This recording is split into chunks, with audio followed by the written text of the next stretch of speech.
In this presentation, I will talk about chapters 9, 10, and 2, with a small portion of chapter 3. All of these chapters have objectification in common. In chapter 9, Kant, McKinnon, and Dworkin believe objectification necessarily has harmful consequences to an individual's humanity, or rather their rational nature and capabilities. This means that objectification has no beneficial aspects. Nussbaum, on the other hand, believes that there is negative and positive objectification. The negative objectification denies people their humanity, while positive objectification can reinforce our humanity. So the negative objectification is the problem that is faced. In chapter 10, Vida Guerra is talked about as being objectified for her body. The reason Vida Guerra is being objectified is because people think she is beautiful, when in fact beauty is the name we give to attractiveness when we already know an individual. This further proves that Vida Guerra is being objectified because we do not really know people like Vida Guerra, and a little blurb in a Playboy does not count. This leads me to conclude that Vida Guerra is being negatively objectified.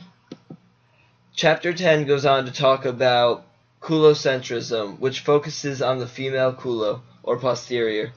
Culocentrism is just a way of looking at and valuing women's bodies. In doing so, women are further negatively objectified down to a part of their bodies. Although some women may be the victim of negative objectification and not even know it. In chapter 9, it is stated that even the victim of objectification is often unaware they are being objectified. In fact, objectification is not in all cases intentional. The objectifier does not always have the intention to objectify another person, but is in fact ignorant of his own objectifying behavior. In chapter 2, I think Charles Mills talks about this a great deal. He calls this white ignorance. In Black Trash by Charles Mills, he talks about how for centuries in the United States, blacks themselves have been thought of as disposable. This can be interpreted as objectification, as when an object is disposable, it implies easy access to another object of equal value. Mills further explains that blacks have the body that is the most thoroughly material and unable to escape embodiment. It is almost as though he is implying that black people are prisoners of objectification through the ignorance of the objectifiers. This ignorance is further explained in Chapter 3. Chapter 3 is about racial profiling, and Matthias Rees and Richard Zeckhauser define the problem. Racial profiling, defined by them, is any police-initiated action that relies on race, ethnicity, or natural origin and not merely on the behavior of an individual.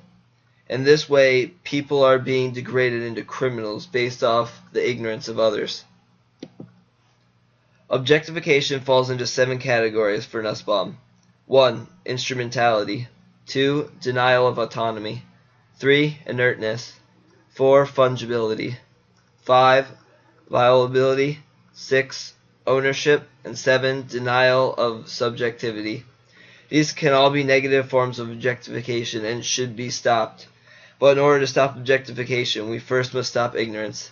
This is why I think the overall thematic wedge is ignorance, and then objectification, in that order respectively. We first must educate people so we can stop objectification.